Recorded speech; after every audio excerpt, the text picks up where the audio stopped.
66 सागर तक 66 दिन तक जो दिव्य ध्वनि नहीं खिरी थी, आज दिव्य ध्वनि खिरी है। इस प्रकार ये चर्चा का विषय है। और क्यों नहीं खिरी थी, इसका स्पष्टीकरण कल आपके सामने रखा था कि गणधर परमेष्टि के उपस्थिति नहीं होने के कारण दिव्य ध्वनि नहीं खिरी। सामान्य रूप से वस्तु तत्व का बोध होना अलग वस्तु है। सम्यक ज्ञान चारों गति में पाया जा सकता है, क्योंकि सम्यक की उत्पत्ति चारों गति में होती है और उस सम्यक ज्ञान के माध्यम से वस्तु का बोध हो सकता है, इसमें कोई संदेह नहीं। किंतु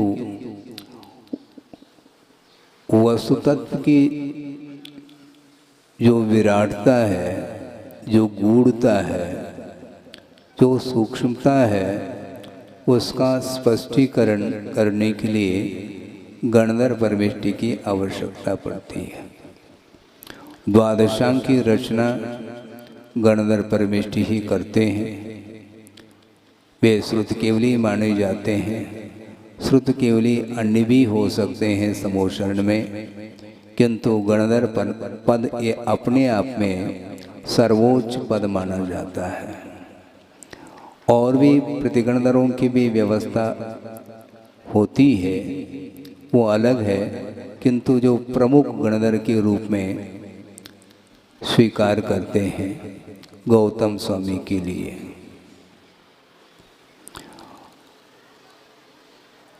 और द्वादशांग की रचना एक अंतर्मूर्त में वो कर लेते हैं, घंटों नहीं लगता। द्वादशांग का पाठ भी अंतर्मूर्त में हो जाता है। और उस द्वादशांग में सारा का सारा जो वर्णन आता है, 7 तत्वों की अपेक्षा से, 9 पदार्थों की अपेक्षा से, 6 द्रव्यों की अपेक्षा से, 5 अस्तिकाय की अपेक्षा से, वो सारा का सारा विषय द्वादशांग में समाहित हो जाता है। गुरुदेव ने कई बार प्रसंग के अनुरूप ये बात रखी है कि केवल ज्ञान के सामने जो द्वादशांग रूप आगम है वह एक बूंद के समान है, ऐसा कहा। आप सुन रहे हैं? केवल ज्ञान के सामने द्वादशांगात्मक जो आगम है, द्रव्यागम है, वह एक बूंद के समान है।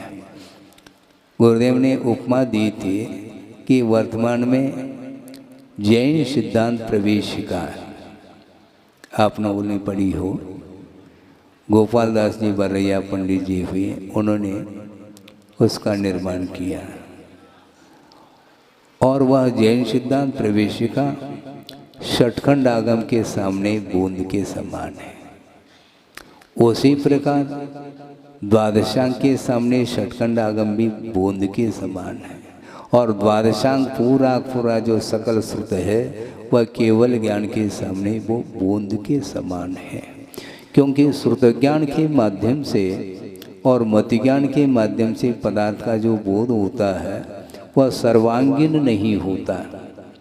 एक वस्तु जो अनेकांतात्मक है, अनेकांत का स्वरूप क्या है, इसको भी हम संक्षेप से समझते हैं।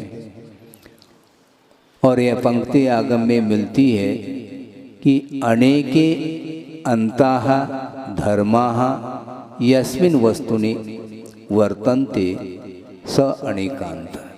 जिस वस्तु में अनेक अंत, अंत का अर्थ यहाँ पर अंत नहीं लेना, अंत का अर्थ धर्म लिया है। अनेक धर्म जिसमें समाहित हो, जिस वस्तु में, वह वस्तु अनेकांतात्मक हुआ करती है। सामान्य विशेषात्मकम वस्तु, इस प्रकार वस्तु की परिभाषा भी मिलती है।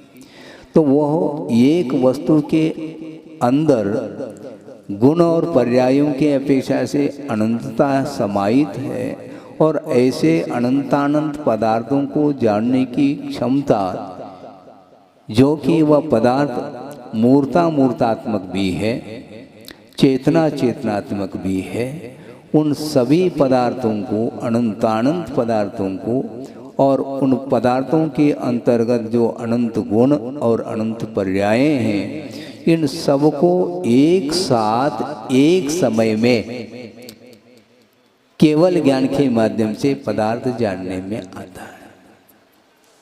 तज्जयति परम ज्योति समम समस्तैरनंत पर्यायै दर्पण तल इव सकला प्रतिफलति पदार्थ मालिका यत्र यत्र ज्योतिषी पदार्थ मालिका प्रतिफलति समम समस्ते अनंत पर्याय। अनंत पर्यायों के साथ वो सारा का सारा वह पदार्थ जो माला के रूप में कहा है, वह प्रतिफलति कुत्र यत्र ज्योतिषी, जिस केवल ज्ञान रूपी ज्योति में वो सारे पदार्थ प्रकाशित हो रहे हैं एक समय में। क्योंकि केवल ज्ञान क्रमिक नहीं हुआ करता, क्रम से पदार्थों को नहीं जानता वो केवल ज्ञान। क्रम से यदि जानेगा तो संपूर्ण पदार्थों को जानने के लिए अनंत काल भी लग जाए, तब भी वो सारे पदार्थ जानने में नहीं आ सकते। किंतु आचार्य कहते हैं सर्वद्रव्य पर्यायेषु केवलस्य, केवल ज्ञान का जो विषय है वह संपूर्ण पदार्थ है और संपूर्ण पर्याय हैं। इन सबको एक साथ एक समय में जानने की क्षमता रखता है। इस प्रकार वह केवल ज्ञान है। इसलिए केवल ज्ञान के माध्यम से समस्त पदार्थों को जानने के उपरांत अब श्रुत ज्ञान के माध्यम से जो हम और आप जान रहे हैं, उसका अनंतवा हिस्सा ही जानने में आता है। किनको? गणधर परमेष्टि को। केवल ज्ञान के माध्यम से संपूर्ण पदार्थ को जानने के उपरांत भी भगवान की जो दिव्य ध्वनि कीर्ति है, उसमें वह सारा पदार्थ नहीं आ सकता। उस दिव्य ध्वनि में उसमें भी अनंतवा हिस्सा ही आता है। इसलिए आगम में ये उल्लेख है, अनंत बहुभाग जो विषय हैं, ज्ञेय पदार्थ हैं, वो सारे अकथ्य है, ऐसा कहा। अर्थात जिनका कथन किया नहीं जा सकता। कथन करने के जो अयोग्य होते हैं उसका नाम अकथ्य कहा है। और अनंतवा भाग ही कथन करने में आता है और उसमें भी उस दिव्य ध्वनि का भी अनंतवा हिस्सा ही गणधर परमेष्टि के द्वारा जानने में आया है। और दिव्य ध्वनि का आधार लेकर के गणधर परमेष्टि ने अंतर्मूर्त में द्वादशांग की रचना की है। और वो श्रुत ज्ञान के माध्यम से पदार्थ का विश्लेषण, सर्वांगीण विश्लेषण, एक एक गुणधर्म को लेकर के मुख्य और गौण पद्धति से उन्होंने विश्लेषण किया है। एक पदार्थ है वह नित्य भी है और अनित्य भी है। महाराज ये क्या कहना चाह रहे हैं? यह स्ववचन बाधित जैसा हो रहा है। आप जिस पदार्थ को नित्य कहना चाहते हैं उसी पदार्थ को आप अनित्य भी बोल रहे हैं। यही तो अनेकांत है। एकांत है कहाँ? क्योंकि विवक्षा को करके ही वस्तुतत्व का विश्लेषण किया जा सकता है। नयों का आलम्बन लेकर के ही विश्लेषण संभव है। ज्ञान के माध्यम से वस्तु की समग्रता ग्रहित हो सकती है, किंतु उसका विवेचन जो होगा वह क्रमशः होगा। प्रमाण के माध्यम से समूचे पदार्थ को जान लें और जानने के उपरांत उस प्रमाण के द्वारा ज्ञात जो वस्तु है, उस वस्तु के विषय में एक धर्म को प्रासंगिकता देते हुए, मुख्यता देते हुए वस्तु तत्व का विश्लेषण होता है। इसी का नाम अनेकांत बोलते हैं। और आज वस्तु नित्य है तो किस विवक्षा से नित्य है? द्रव्य की अपेक्षा से वस्तु नित्य है। द्रव्य का कभी भी विनाश नहीं हो सकता, यह यथार्थ सत्य है ये। और गुरुदेव ने कई बार ये कहा है श्रमणों के लिए कि देखो वस्तु हमेशा बनी रहती है, अविनश्वर है, इसलिए वस्तु तत्व का जब चिंतन करते हैं, द्रव्य को विवक्षा बना करके जब चिंतन करते हैं तो भय समाप्त हो जाता है। क्यों? जो वस्तु मिटेगी नहीं तो डर किस बात को लेकर के होगा? न मे मृत्यु कुतो भीति, मेरी मृत्यु संभव नहीं, मेरा विनाश संभव नहीं, तो डर किसको लेकर के होगा? न मे मृत्यु कुतो भीति, न मे व्याधि कुतो व्यथा, ना हम बालो न वृद्धो हम, न युवैता निपुद्गले। न बालक हूँ, न युवा हूँ, न वृद्ध हूँ, ये जितने भी पर्याय हैं ये सारे सारे पौद्गलिक पर्याय हैं। इसलिए मेरा मरण कहाँ होगा? इस प्रकार द्रव्य का आलम्बन लेकर के चिंतन करते हैं तो निश्चित रूप से अविनश्वरता का भान होता है, इसलिए डर भीति समाप्त होती है। मुझे कौन मारने वाला है? मुझे कौन दहशत दे सकता है? क्योंकि दहशत देने वाला भी मरने वाला है। पर्याय की विवक्षा में ये अज्ञान भाव माना जाता है उसका। जो रौद्र ध्यान जिसके अंदर चल रहा है वह अज्ञान के कारण दूसरे को समाप्त करने का भाव रखता है, अपनी शूर वीरता का प्रदर्शन कर रहा है, किंतु आचार्य कहते हैं, आगमकार कहते हैं, तुम्हारा इस प्रकार का प्रदर्शन करना किसी भी काम का नहीं है। हाँ, क्योंकि पर्याय की विवक्षा में प्रति समय पदार्थ नष्ट होता चला जा रहा है। तरंग की भांति है, सरोवर में तरंगे लहरें उत्पन्न होती रहती हैं और एक क्षण में विलीन हो जाती हैं। उसी प्रकार प्रत्येक वस्तु पर्याय की विवक्षा से, पर्याय का अर्थ अवस्था विशेष का नाम पर्याय है, उस अवस्था विशेष की अपेक्षा को लेकर के प्रति समय पदार्थ मिट रहा है। तुम कौन होते हो मिटाने वाले? वो स्वयं मिट रहा है और मिटाने का भाव रखते ये अज्ञान का परिणाम है। आक्रमण हो जाता है, पर चक्र का आक्रमण। हाँ ठीक है, करते रहो। एक दूसरे के ऊपर आक्रमण करने की ये आदत है, ये अज्ञान का परिणाम है, मोह की परिणति के कारण इस प्रकार हो रहा है, उसे ज्ञात नहीं है, लेकिन करता है वो इस प्रकार। किंतु आचार्य कहते हैं ये वस्तु व्यवस्था है, इसलिए पर्याय का आलम्बन लेकर के चिंतन करते हैं तो क्या होगा? द्रव्य का आलम्बन लेकर के चिंतन करते हैं तो भीति समाप्त हो गई, क्योंकि द्रव्य अविनश्वर है। किंतु अवस्था विशेष को लेकर के चिंतन करते हैं तो क्या होगा? तो आचार्य कहते हैं वैराग्य उत्पन्न होगा निश्चित रूप से, क्योंकि पदार्थ जब विनाशशील है, नष्ट होने वाला है, तो मैं इसका भोक्ता कैसा हो सकता हूँ? मैं इसका कर्ता कैसा हो सकता हूँ? मैं इसका स्वामी कैसा बन सकता हूँ? संभव नहीं है। फिर भी अज्ञान के कारण छोटे छोटे निमित्तों को लेकर के कर्तृत्व, स्वामित्व और भोक्तृत्व बुद्धि को लेकर के संघर्ष करना प्रारंभ करता है संसारी प्राणी। उसको बोध नहीं है। बोध देने के उपरांत में वह उस बोध के प्रति उपेक्षा की दृष्टि रखता है।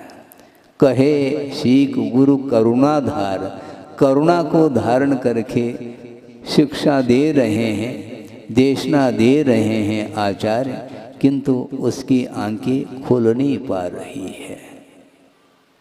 मोह का अंधकार छाया हुआ है चारों ओर, वह ज्ञान का प्रकाश काम नहीं करता उसके लिए। वैराग्य धारण करना चाहो तो निरंतर पर्याय को लेकर के चिंतन करना चाहिए। इस प्रकार गुरुदेव का हर पल उपदेश रहता है। और कुंद कुंद स्वामी ने स्पष्ट शब्दों में कहा है, समये समये विनश्यते उभयम। उभय का अर्थ दोनों, भोग्य पदार्थ और भोक्ता, ये दोनों मिट रहे हैं प्रतिक्षण।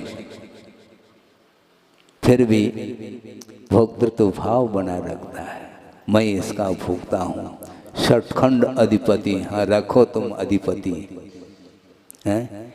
तीन लोग के नाथ हैं, उनका ये कहना है ये तीन लोग अपने आप में स्वतंत्रता को लेकर के मैं इसका स्वामी नहीं हो सकता। आप उनके लिए कह रहे हैं आप तीन लोग के नाथ, किंतु वो तीन लोग के नाथ को वो स्वीकार करते नहीं भगवान। ये आपकी भक्ति के कारण इस प्रकार कुछ शब्द आपके मुख से निकल रहे हैं। भगवान को आपने भगवान के रूप में स्वीकार किया है। भगवान से बढ़कर के तीन लोक में कोई व्यक्तित्व नहीं है तीर्थंकर के अलावा। इस प्रकार एक भक्त की भक्ति है, किंतु सिद्धांत ये कहता है, भगवान इस प्रकार कह रहे हैं सिद्धांत की दृष्टि से, कोई भी किसी का स्वामी नहीं हो सकता।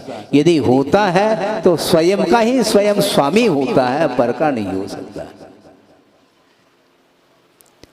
सम्यक दृष्टि होने के उपरांत भी पर पदार्थ के प्रति स्वामित्व बुद्धि रखता है, तभी तो षटखंड अधिपति मैं हूं, इस प्रकार वह चक्रवर्ती सोच रहा है।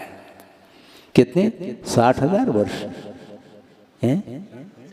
60,000 वर्ष तक वो दिग्विजय करने के लिए निकले और अंत में उन्हें विजय मिलता है। किंतु ये ध्यान रखो, एक और मेंबर है, उनको भी जीतना होगा। वो कौन है? अपना अनुज छोटा भाई बाहुबली। तुम भाई के रूप में मुझे देखते हो तो मैं तुम्हारे चरण स्पर्श करने के लिए तैयार हूं, किंतु तुम चक्रवर्ती के रूप में मेरे सामने आओगे तो नहीं आ पाओगे, क्योंकि मेरे पास भी अधिकार है। जिस प्रकार सभी को जीत लिया तुमने, उस प्रकार मुझे भी जीतना पड़ेगा ना। जीतो। और 3 प्रकार के युद्ध हुए, जल युद्ध, मल युद्ध और दृष्टि युद्ध। और इन तीनों युद्धों में चक्रवर्ती जो अग्रज कहलाते हैं हार गए हैं। मल युद्ध में उनको सीधा अपनी बाहुओं के बल पर ऊपर आसमान को दिखाया, किंतु ये ध्यान रखो उनके अंदर विवेक था, उन्होंने छोड़ा नहीं, आसमान से धीरे से उतार दिया। और सारी जनता के बीच में यह दृश्य देख करके वह चक्रवर्ती क्या महसूस करता होगा। इतना इंसल्ट, मान चूर चूर हो जाता है और उसके कारण वह तिलमिला जाता है चक्री, वो वही चक्रवर्ती बनेगा। और क्षायिक सम्यक दृष्टि है, अवधि ज्ञानी है, उसी भव से मुक्त होने वाले हैं। इसके उपरांत भी असंयम का ऐसा तीव्र प्रभाव है जिसके कारण सम्यक दर्शन होते हुए भी चक्र चलाने का भाव उसके मन में आ जाता है। लेकिन बुद्धि काम नहीं करती कि अपने परिवार वालों के ऊपर चक्र का कोई प्रभाव नहीं पड़ता। ये उन्हें होश हवास खो गए, वो ये ध्यान ही नहीं रहा कि इस चक्र का प्रभाव पड़ेगा क्या नहीं पड़ेगा, और चक्र चला दिया उन्होंने। क्या मान करके चला दिया? मान हानि हुई है, इसलिए इसकी भी हानि होनी चाहिए। और बाहुबली के हनन के लिए उन्होंने चक्र चलाए। ध्यान रखो, इसी को बोलते हैं रौद्र ध्यान। रौद्र ध्यान कितने भेद हैं उसके? हिंसानंद, मृषानंद, चौर्यानंद, परिग्रहानंद, किंतु स्वरूपानंद नहीं है। ध्यान रखो। सुन रहे हैं आप? हैं? सुन रहे हैं? 4 प्रकार के आनंद आ गए। हिंसा, झूठ, चोरी और परिग्रह, इनमें आनंद का अनुभव कर रहा है, किंतु उसे स्वरूप का आनंद नहीं आ सकता। इसी को बोलते हैं आचार, अज्ञान का यह फल है। हालांकि उसके पास सम्यक दर्शन है, श्रद्धान है वस्तु तत्व के ऊपर, इसके उपरांत भी असंयम के कारण वह इस प्रकार वह कर रहा है और चक्री हार गया। इसके उपरांत भावबुद्धि को भी वैराग्य हो गया। अब तो मैं बनो चक्री, मुझे कोई आवश्यकता नहीं, यह वैभव इसका स्वामी तुम हो, मैं नहीं हो सकता, तुम बने रहो। और वो निकल गए। वस्तुतः ये अज्ञान है, इसके उपरांत भी बात समझ में नहीं आती मैं क्या बोल रहा हूँ। प्रत्येक समय जब पदार्थ विनाशशील है पर्याय की विवक्षा में, तो किसको सुरक्षित रखने का भाव मन में आता है, लेकिन आता है। आप लोग अपने अपने घर को छोड़ करके आए हैं, उस घर के प्रति स्वामित्व भाव आपका है क्या? नहीं है? यदि नहीं है तो ताला क्यों डालते हैं आप? हैं? ताला क्यों डालते हैं घर के लिए?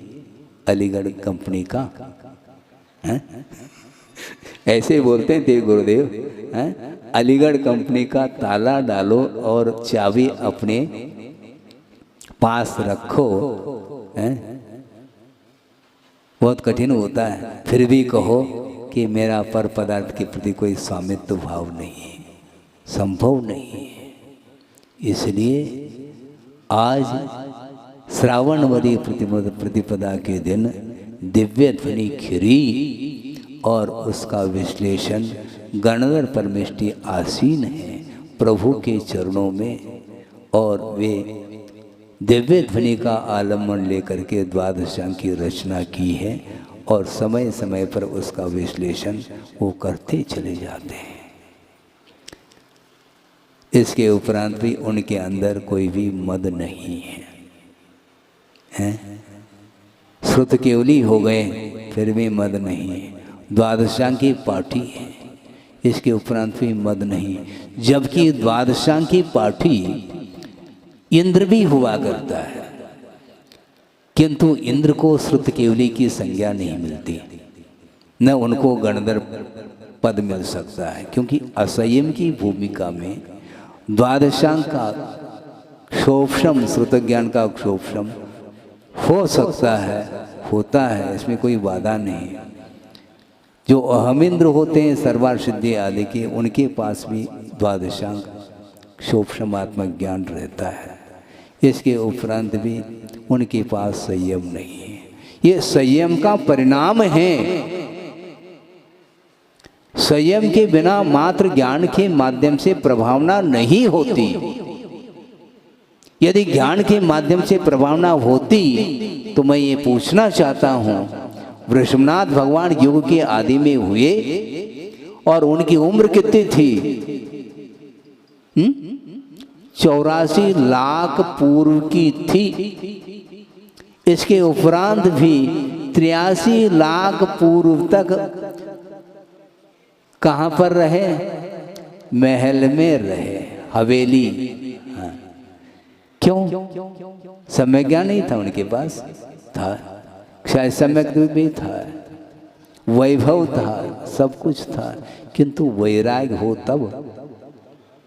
वैराग्य के बिना वह ज्ञान काम नहीं करता। वस्तुतः देखा जाए सम्यक ज्ञान फिर भी है वो, किंतु उसका प्रयोग होना चाहिए।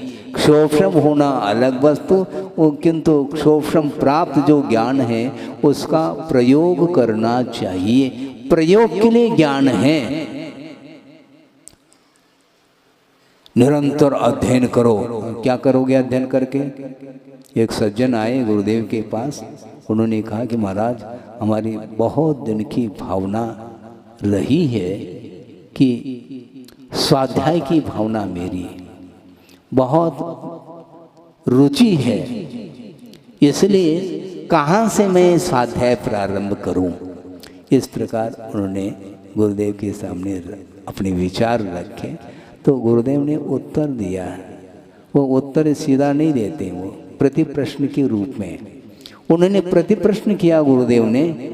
बहुत अच्छी बात है, स्वाध्याय की भावना आपकी है, किंतु ये मन में आया है क्या तुम्हें कि स्वाध्याय किमर्थम, स्वाध्याय क्यों करना चाहिए, स्वाध्याय करके आप करना क्या चाहते हैं, यह महत्वपूर्ण है। स्वाध्याय करना महत्वपूर्ण नहीं, स्वाध्याय क्यों करना।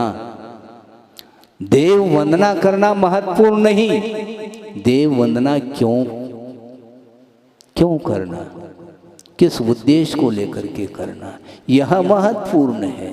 तब उनको बात समझ में आ गई। हाँ महाराज, आपने अच्छा उत्तर दे दिया। वस्तुतः कर्म क्षय के लिए, संसार से ऊपर उठने के लिए, मोक्ष प्राप्त करने के उद्देश्य को लेकर के ही निरंतर स्वाध्याय आदि ये अनुष्ठान किया जाता है। स्वाध्याय अपने आप में, मैं आगम की बात आपके सामने रख रहा हूँ कि मूलाचार आदि ग्रंथों में श्रमणों के जो 28 मूल गुण होते हैं उनका वर्णन किया गया है, किंतु 28 मूल गुण जो श्रवण के होते हैं उसमें 6 आवश्यक भी हैं। 5 महाव्रत, 5 समिति और 5 इंद्रिय दमन, 6 आवश्यक और 7 शेष गुण। इस प्रकार ये 28 मूल गुणों की संख्या हो गई। इसमें जो 6 आवश्यकों का जो क्रम आता है उसमें स्वाध्याय को अंतर्भूत नहीं किया। अर्थ क्या हुआ, श्रवण के लिए भी स्वाध्याय करना कंपलसरी नहीं, क्योंकि मूल गुण है। और स्वाध्याय किस में आता है, आपने स्वाध्याय तो बहुत किया होगा, ये स्वाध्याय किस में आता है, मूल गुण में आता है, नहीं आता है, फिर किस में आता है, उत्तर गुण में इसको लिया है। उत्तर गुण मूल गुण के विकास के लिए उत्तर गुण को रखा गया है।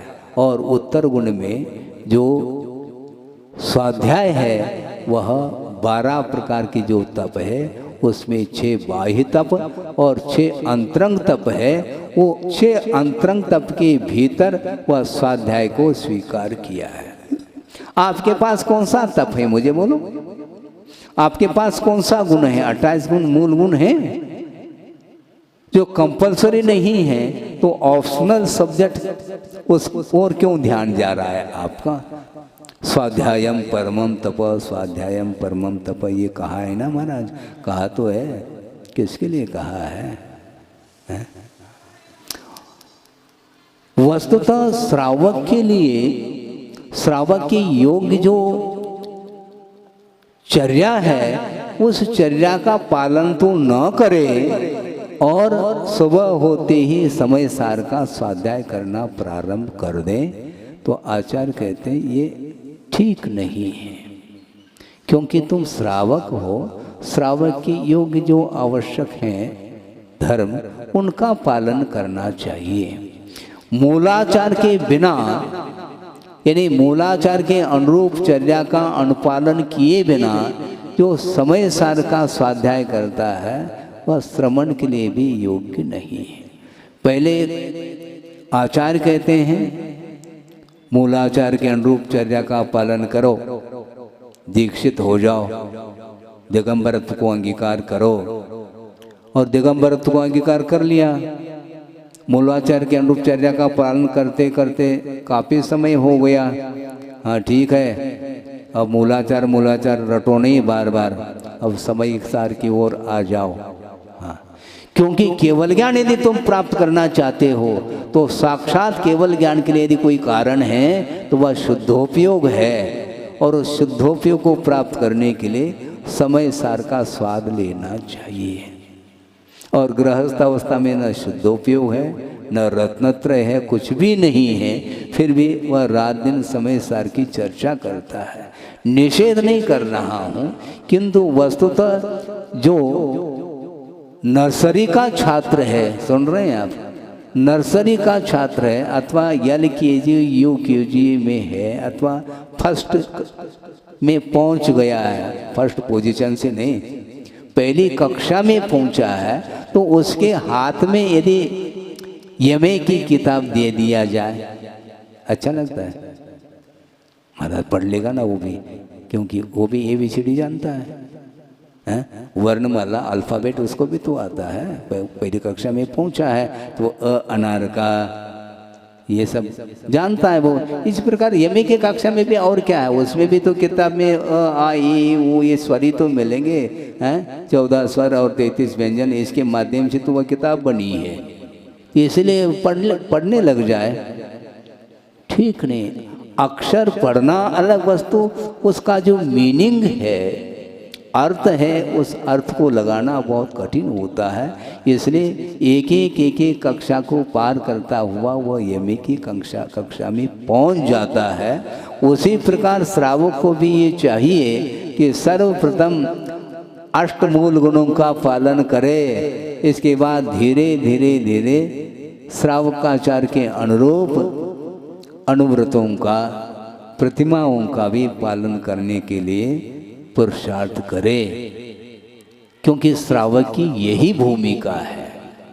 और श्रवण की भूमिका में मूलाचार और मूलाचार के उपरांत समय सार का स्वाध्याय वो करता है। तो ऐसी स्थिति में पर वस्तु के प्रति स्वामित्व भाव संभव नहीं है श्रवण के लिए, किंतु श्रवण की भूमिका से जो नीचे है वह हमेशा पर वस्तु के प्रति स्वामित्व भाव रखता है, अपनी शूरवीरता का वह प्रदर्शन करता है, किंतु श्रवण बनने के उपरांत आचार्य कहते हैं शूरवीरता की आवश्यकता नहीं। अब वीर रस की कोई आवश्यकता नहीं, अध्यात्म रस की आवश्यकता है। प्रवचनों में कई बार गुरुदेव ने कहा हमें शास्त्रार्थ नहीं करना है, शास्त्राभ्यास करना है। सुन रहे? मुझे किसी के साथ संघर्ष नहीं करना, सामने वाला ये शत्रु है इसके ऊपर प्रहार करो, गलत बात है। कर्मों के ऊपर प्रहार करने के लिए अवसर है, इसलिए ध्यान रूपी खड्ग को लेकर के मोहनी कर्म को पछाड़ा जाता है, उसको परास्त किया जाता है। इसको बोलते हैं श्रवणता, श्रामण्य बोलते हैं इसको। ये सब छोड़ करके, जो छोड़ करके आए हैं उसी को बार बार दोहराता है, तो फिर वह कभी भी उसका जीवन विकसित नहीं हो सकता।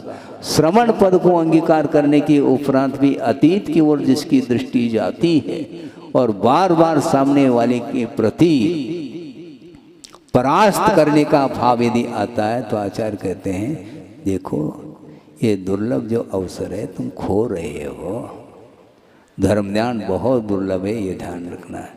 आचार्य ये कहना चाहते हैं मुझे आप लोगों को ध्यान सिखाने की आवश्यकता नहीं समझता।